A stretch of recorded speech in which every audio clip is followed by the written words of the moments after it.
lost, but He brought me. Oh, His love for me. Oh, His love for me.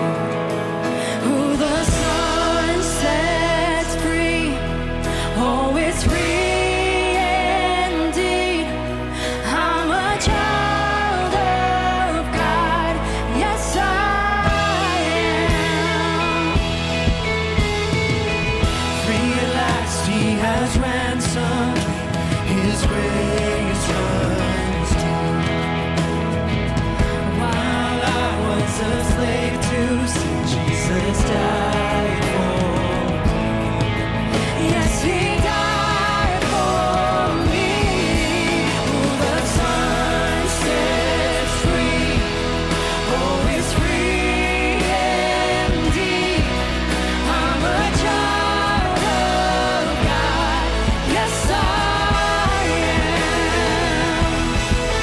In my Father's house, there's a place for me. I'm a child of God. Yes, I am. I am chosen, not forsaken. I am who you say I am. You are for me, not against me. I am who you say I am. I am chosen, not forsaken. I am who you say I am. You are for me, not against me. I am who you say I am. Yes, I am who you say I am. The sun sets free. Oh, it's free indeed. I'm a child of God. Yes, I am. In my Father's house, there's a place for me. I'm a child of God. Yes, I am. In my Father's house, there's a place for me. I'm a child of God. Yes, I am.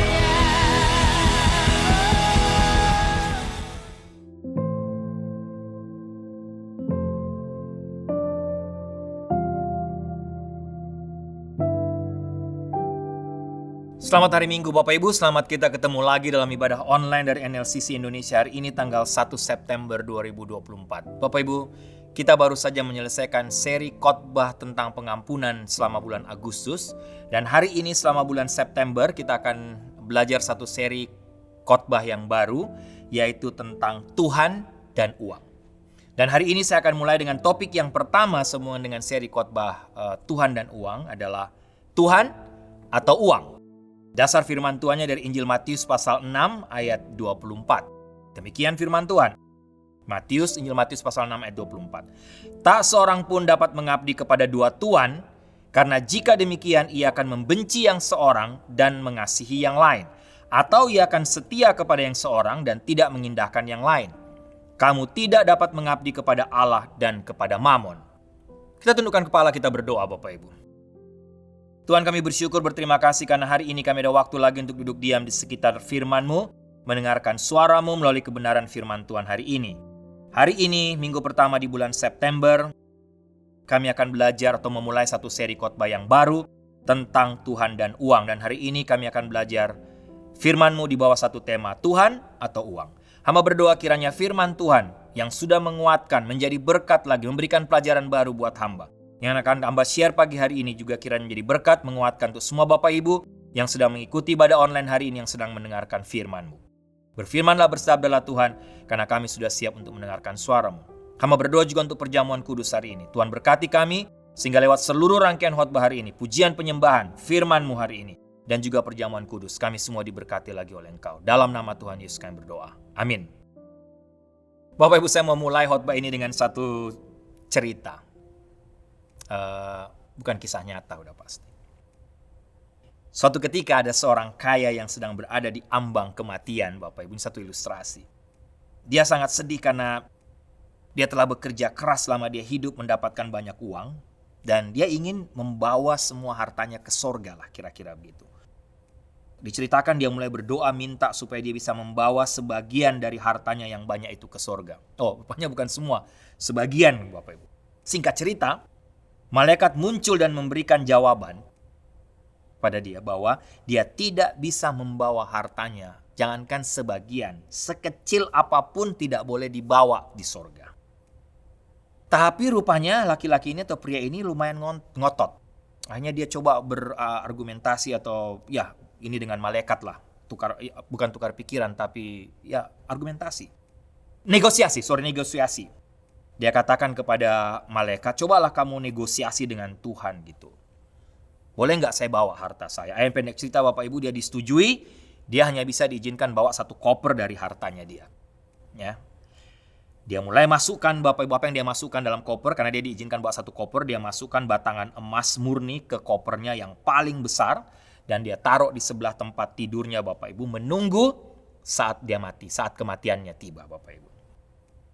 Pendek cerita lagi ketika dia meninggal dan dia muncul di gerbang sorga.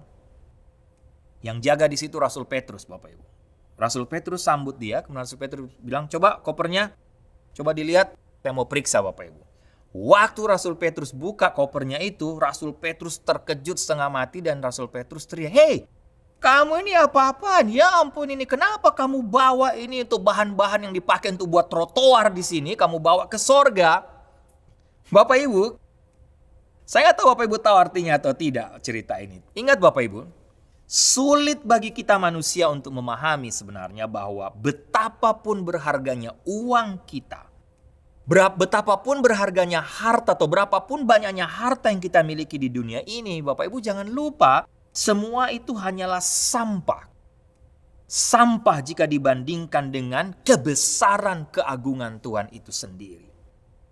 Tapi Bapak Ibu, kenapa? Pertanyaan mengapa kita ini sulit untuk menjatuhkan pilihan hati kita kepada Tuhan dan bukan kepada uang? Kenapa sulit? Kenapa sulit untuk memilih antara Tuhan atau uang Bapak Ibu? Nah, bulan ini sekali lagi kita akan belajar tentang Tuhan dan uang. Dan hari ini kita akan belajar seperti saya sampaikan tadi tentang sebuah pilihan penting yang harus Bapak Ibu dan saya kita harus buat tiap-tiap hari, yaitu Tuhan atau uang. Tapi berdasarkan Matius pasal 6 ayat 24 yang saya bacakan tadi, firman Tuhan katakan, tak seorang pun dapat mengabdi kepada dua tuan. Karena jika demikian, ia akan membenci yang seorang dan mengasihi yang lain. Atau ia akan setia kepada yang seorang dan tidak mengindahkan yang lain. Kamu tidak dapat mengabdi kepada Allah dan kepada Mamon. Bapak Ibu, ada beberapa kebenaran penting dari bagian firman Tuhan ini untuk bisa menjawab pertanyaan tadi. Atau untuk membuat Bapak Ibu dan saya bisa membuat pilihan yang tepat, yang benar, sesuai dengan firman Tuhan sampaikan. Yang pertama, jangan lupa, kita hanya dapat mengabdi kepada satu Tuhan atau kepada satu majikan. Dalam ayat 24, Yesus mengatakan suatu kebenaran yang sederhana dan tidak dapat disangkal. Tetap sama sampai hari ini, seperti ada pepatah populer yang mengatakan tidak ada yang bisa mengabdi pada dua tuan. Rupa-rupanya atau menurut saya ini menyontek dari apa yang firman Tuhan sampaikan atau apa yang Tuhan Yesus katakan. Dengan kata lain, kita semua harus memilih kepada siapa kita mau mengabdi, kepada siapa kita mau melayani sebagai Tuhan kita, sebagai majikan kita. Kita hanya bisa menjadi hamba Tuhan atau menjadi hamba uang. Bapak Ibu, oleh sifat dasar dari hubungan tuan dan budak, maka seorang budak hanya bisa melayani satu tuan. Saya rasa kita tahu ini. Seorang tokoh atau seorang teolog bernama Sinclair Ferguson mengatakan bahwa kita harus memperhatikan implikasi yang jelas dari ajaran Yesus di sini. Kita diciptakan untuk memiliki tuan. Kata tuan di sini berarti seseorang yang mempunyai kendali dan otoritas penuh atas apa yang menjadi miliknya. Dan kata mengabdi dipakai suatu kata Yunani yang berarti budak, Bapak Ibu. Bapak Ibu lihat 1 Korintus pasal 7, 22-23. Apa yang Rasul Paulus katakan di situ? Sebab seorang hamba yang dipanggil oleh Tuhan dalam pelayanannya adalah orang bebas, milik Tuhan. Demikian pula orang bebas yang dipanggil Kristus adalah hambanya. Ayat 23, kamu telah dibeli dan harganya telah lunas dibayar. Karena itu janganlah kamu menjadi hamba manusia. Dan sebagai orang yang mengaku percaya kepada Tuhan Yesus, Bapak Ibu, kita semua ini telah dibeli oleh darah anak domba. Harga kita telah lunas dibayar. Kita adalah milik Yesus Kristus. Dia adalah majikan dan tuan kita. Bukan yang lain, termasuk uang atau mamon. Tapi Bapak Ibu, Tuhan memberikan kita pilihan. Bukan seperti sistem budak tradisional di mana para budak tidak memiliki pilihan apapun. Pertanyaannya kembali, mengapa kita tidak dapat mengabdi kepada Tuhan dan uang pada saat yang bersamaan? Nah, Tuhan Yesus kemudian menjelaskan alasannya dengan jelas, Bapak Ibu. Yang pertama, perhatikan. Tuhan Yesus katakan, tidak ada yang bisa melayani dua tuan dengan baik. Entah dia akan membenci yang satu dan mencintai yang lain, kata Tuhan Yesus, atau dia akan mengabdi pada yang satu dan membenci yang lain. Kepada satu Tuhan kamu akan menunjukkan cinta dan kesetiaan. Kepada Tuhan yang lain, kamu akan menunjukkan kebencian dan kedengkian. Bapak Ibu, sama seperti seorang suami dengan beberapa istri. Contohnya, tidaklah mungkin seorang suami menunjukkan cinta yang sama rata kepada 2, 3, atau 4 istri, Bapak Ibu. Walaupun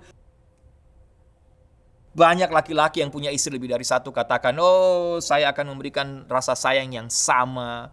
Walaupun istri yang kedua, ketiga, keempat juga katakan bahwa oh sama, saya juga merasakan cinta yang sama. Bapak Ibu, ini mustahil. Pastilah dia akan mencintai yang satu lebih dari yang lain. Atau ada satu di antara itu yang paling dia sayangi, paling dia cintai. Kita bisa melihat contoh pernikahan Yakub dengan Lea dan Rahel misalnya dalam Alkitab, Bapak Ibu, dalam Perjanjian Lama. Apa yang terjadi di tengah keluarga Yakub? Sangat menyedihkan. Sangat menyedihkan buat Lea dan juga anak-anak Lea. Kenapa? Karena ternyata tidak bisa dipungkiri bahwa Yakub lebih menyayangi, mencintai Rahel. Dalam Lukas pasal 14 ayat 26, Bapak Ibu, Tuhan Yesus menjelaskan tentang pemahaman yang sama tentang melayani satu Tuhan. Dalam satu terjemahan lain disebut begini, jika seseorang datang kepadaku dan dia lebih mengasihi ibu bapanya, istrinya dan anak-anaknya, adik-beradiknya dan nyawanya, dia tidak boleh menjadi muridku, kata Tuhan. Kesetiaan dan pengabdian yang terpecah atau terbagi tidak dapat diterima dalam kerajaan Allah. Karena, kenapa? Sekali lagi, hanya bisa ada satu Tuhan. Hanya bisa ada satu majikan, hanya ada bisa satu kepala, hanya ada bisa satu raja, Bapak Ibu. Charles Spurgeon dalam satu tulisannya dengan begitu tepat, Bapak Ibu, mengatakan, Tuhan dan dunia tidak akan pernah sepakat. Dan betapapun kita sepakat mencobanya, kita tidak akan pernah bisa melayani keduanya, kata Spurgeon. Kamu bisa hidup untuk dunia ini saja atau hidup untuk surga saja. Tetapi untuk hidup secara bersamaan bagi keduanya adalah sesuatu yang mustahil atau sesuatu yang tidak mungkin, kata Charles Spurgeon. Bapak Ibu, kita tidak bisa tunduk kepada dua raja. Sudah pasti, kita tidak bisa mematuhi dua panglima tertinggi. Kita tidak bisa mengabdi pada dua Tuhan. Kita tidak bisa menyembah dua Tuhan. Kalau ada dua panglima tertinggi memimpin satu peperangan, Bapak Ibu, atau satu pasukan, pasti akan terjadi kekacauan di situ. Kalau ada dua raja yang memimpin satu negara atau satu kerajaan, Bapak Ibu, pasti akan terjadi kekacauan di situ. Yang kedua, apa yang ingin Tuhan Yesus jelaskan kepada kita? Kita hanya dapat memuaskan satu Tuhan, kata Tuhan Yesus. Masalahnya sebenarnya bukan pada apa yang kita miliki. Persoalannya adalah siapa atau apa yang mengendalikan kita, mengendalikan Bapak, Ibu, dan saya. Untuk siapa atau untuk apa kita hidup. Jika kita hidup untuk Tuhan, kita tidak bisa hidup demi uang, Bapak Ibu. Jika kita hidup demi uang, kita tidak bisa hidup untuk Tuhan. Simple. Sederhana. Yesus sangat memahami bahwa kita manusia memiliki begitu banyak pengabdian. Begitu banyak cinta, begitu banyak layanan yang harus kita berikan. Dan hal inilah yang mengharuskan kita melakukan sesuatu yang sulit untuk memilih. Sulit rasanya bagi kita untuk memilih. Semakin kita mencintai uang, semakin berkurang pula kita mencintai Tuhan. Itu yang pasti akan terjadi, Bapak Ibu. Sebagai obsesi kita terhadap uang meningkat, otomatis gairah kita terhadap Tuhan menurun.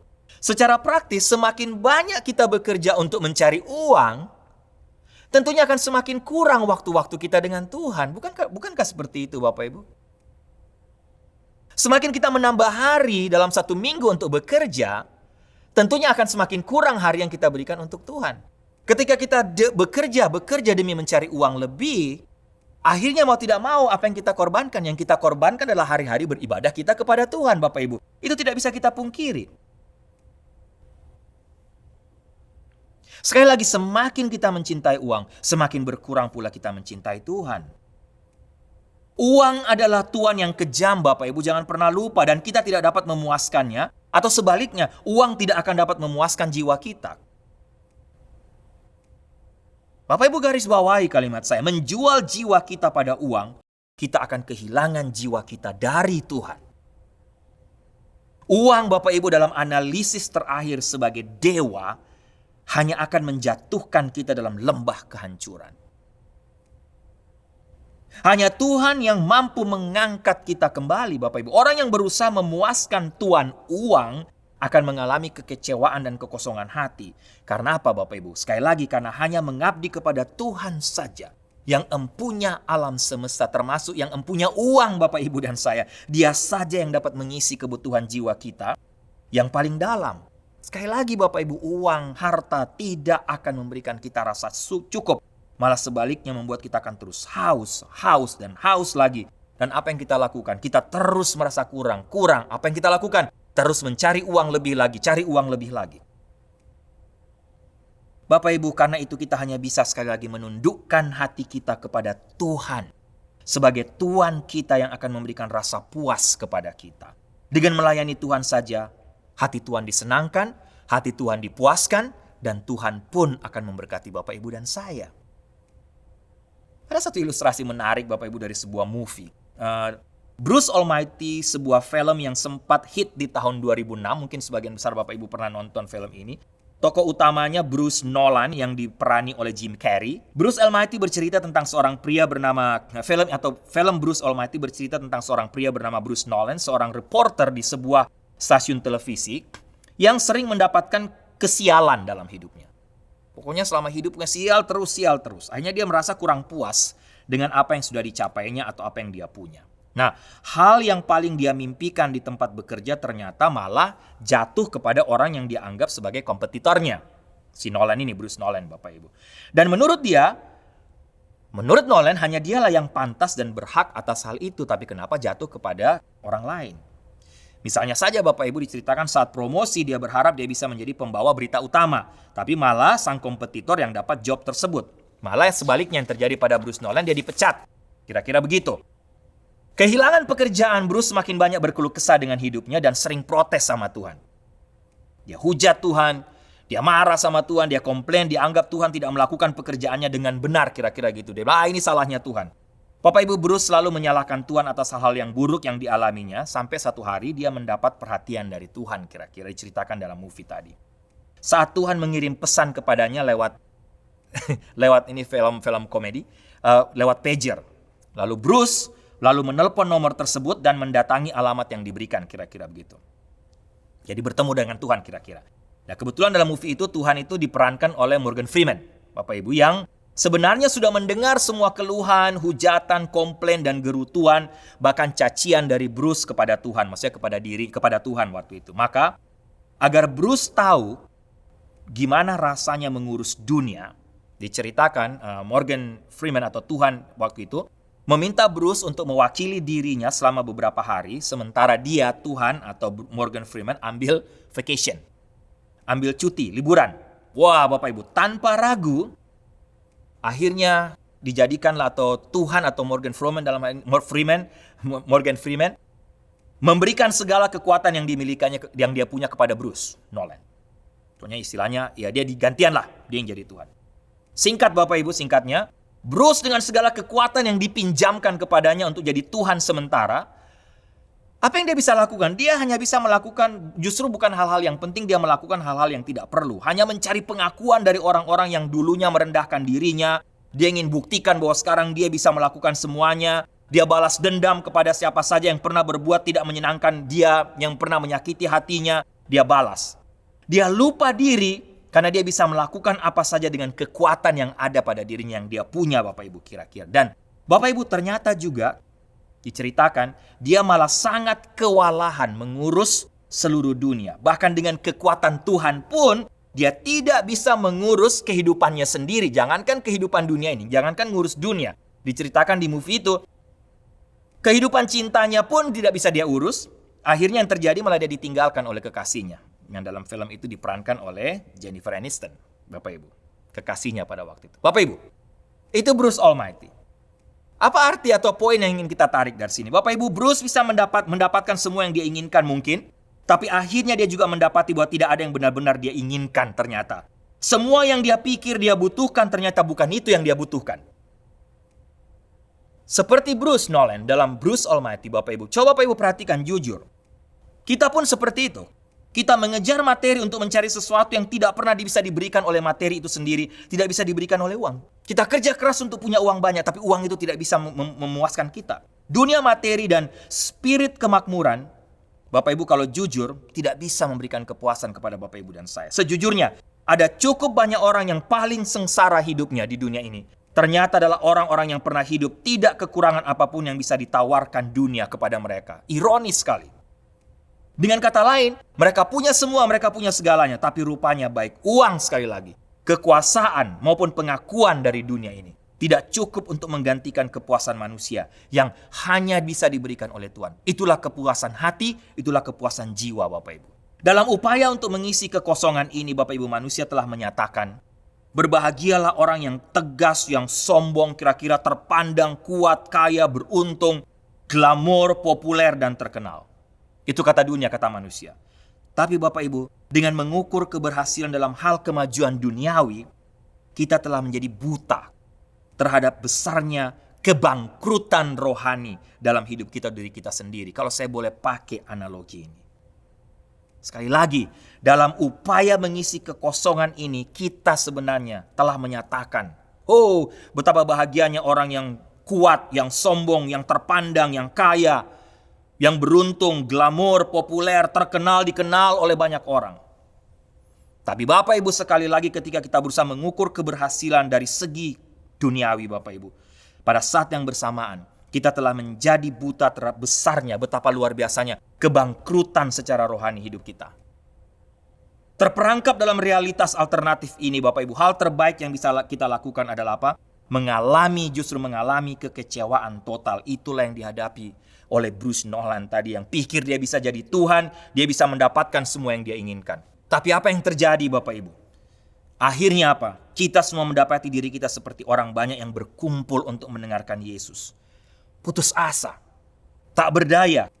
Kemudian dalam keputusasaan kita, ada kemungkinan bahwa kita mungkin baru sadar akan kebutuhan kita akan sesuatu yang lebih dari sekedar uang, daripada sekedar kepuasan materi. Bagaimana dengan Bapak Ibu? Bagaimana kita semua? Bagian kedua Bapak Ibu, dari bagian firman Tuhan ini, jika kita menjadikan Tuhan sebagai Tuhan kita, maka Ia akan memenuhi semua kebutuhan kita sesuai dengan janjinya. Bapak Ibu, ini luar biasa. Ini janji Tuhan buat kita. Matius 6 ayat 33. Tetapi carilah dahulu kerajaan Allah dan kebenarannya, maka semuanya itu akan ditambahkan kepadamu.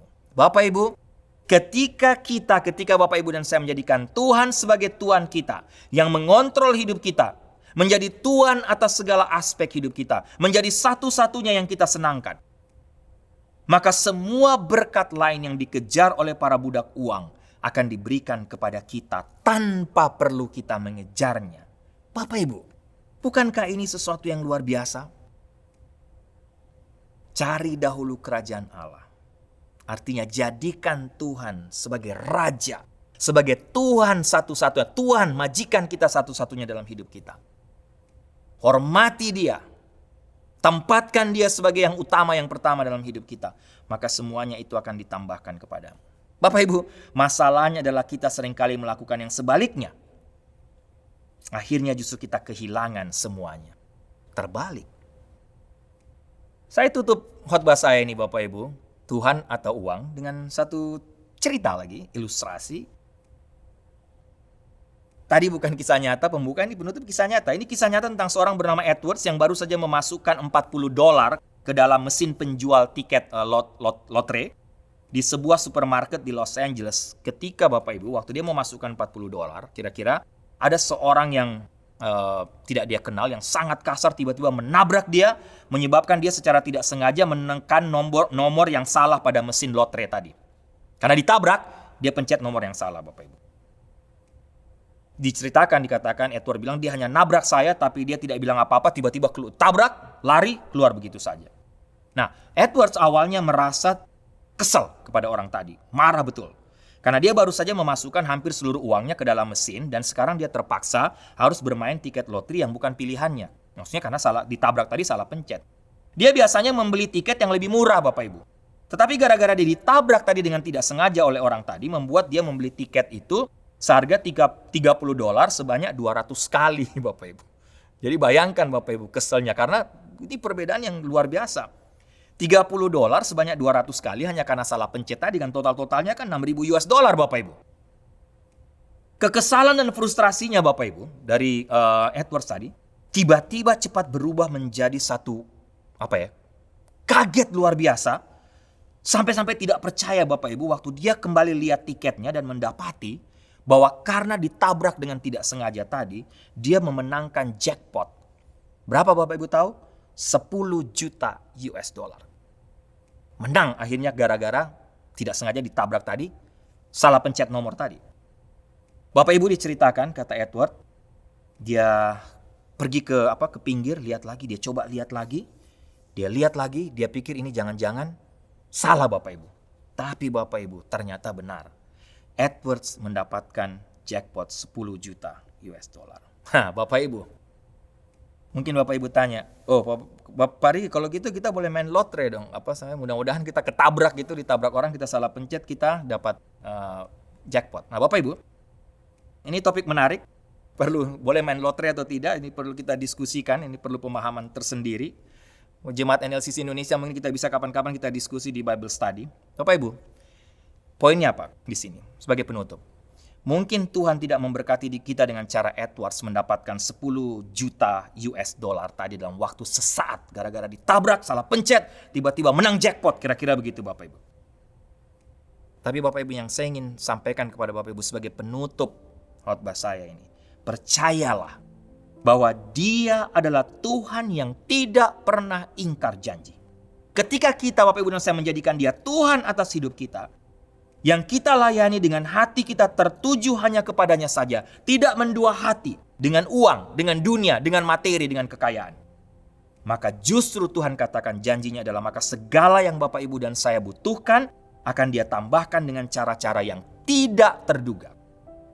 Sekali lagi, mungkin contoh tadi Bapak Ibu, kita tidak akan mendapatkan dengan cara seperti tadi, mendapatkan 10 juta dalam waktu sesaat, tiba-tiba tidak terduga. Tapi banyak kali, sering kali Tuhan menjawab doa-doa kita. Tuhan menjawab tiap-tiap kebutuhan kita. Tuhan memberkati kita, memberkati Bapak Ibu dan saya dengan cara-cara Dia benar-benar yang ajaib, yang sepertinya mustahil, yang tidak terduga. Asalkan satu, Bapak Ibu dan saya, kita semua mempercayakan diri kita dan melayani Dia sebagai Tuhan, sebagai Tuhan, sebagai majikan satu-satunya dalam hidup kita. Amin. Mari kita tundukkan kepala, kita berdoa. Tuhan, kami bersyukur, terima kasih untuk firman-Mu hari ini sebagai pembuka dari seri khotbah tentang Tuhan dan uang di bulan September ini. Hamba berdoa dengan firman Tuhan yang hamba sampaikan, yang sudah menguatkan, memberkati hamba, juga menolong kami semua, memberkati semua Bapak Ibu yang mendengarkan firman Tuhan hari ini, sehingga kami tidak salah mengambil keputusan. Tolong supaya tiap-tiap kami bisa mengambil keputusan yang tepat sesuai dengan firman-Mu. Kami tidak mengabdi kepada dua Tuhan, tapi kami hanya mengabdi, menyembah kepada Engkau saja, kepada Tuhan saja. Kami menjadikan Engkau yang terutama, yang pertama dalam hidup ini. Kami mengutamakan Engkau di atas segalanya. Kami tidak ditipu oleh setan untuk mengejar harta dunia, sehingga akhirnya kami sendiri melihat bagaimana Tuhan memberkati kami semua dan begitu luar biasa. Terima kasih untuk firman-Mu. Tuhan berkati perjamuan kudus hari ini, supaya kami juga diingatkan kembali bahwa kami harus memberikan yang terbaik juga untuk Engkau, karena Engkau sudah berbuat yang terbaik, yaitu mati di atas kayu salib untuk kami. Dalam nama Tuhan Yesus kami berdoa. Amin.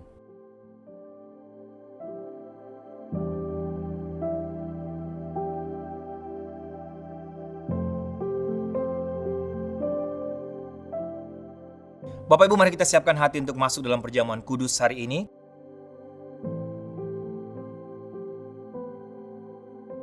Jemaat yang kekasih, Bapak Ibu Saudara, roti yang kita pecah-pecahkan ini mengingatkan kita akan tubuh Kristus yang diserahkan bagi kita untuk menebus kita. Demikian pula dengan cawan minuman ini yang kita pakai untuk mengucap syukur, mengingatkan kita akan darah Kristus yang dicurahkan bagi kita untuk pengampunan dosa kita.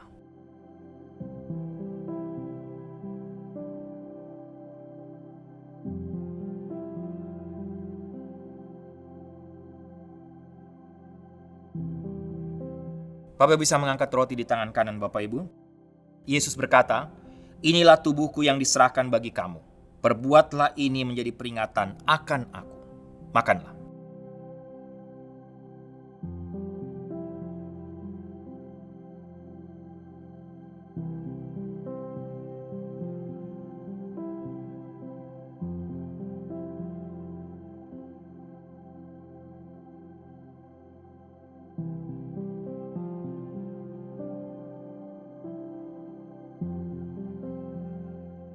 Bapak bisa mengangkat cawan di tangan kanan Bapak Ibu. Pada malam yang sama Yesus berkata, "Cawan ini adalah perjanjian baru yang dimeteraikan oleh darahku.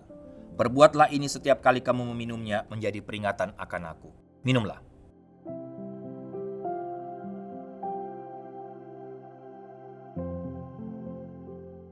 Mari kita berdoa.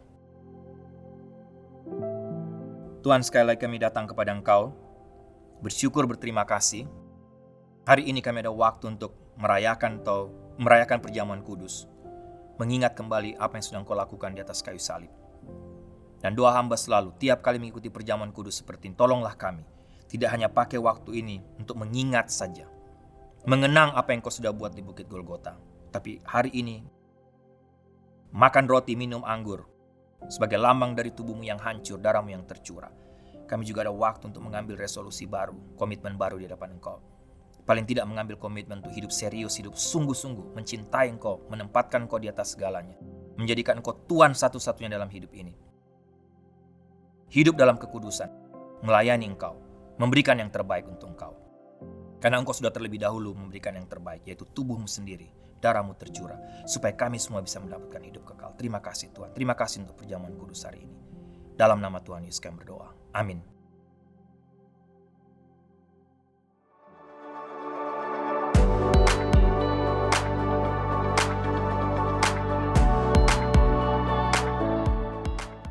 Bapak Ibu, doa saya kita semua diberkati lagi oleh Tuhan melalui seluruh rangkaian ibadah hari ini, melalui pujian penyembahan, melalui kebenaran firman Tuhan tentang Tuhan atau uang, tapi juga melalui perjamuan kudus hari ini.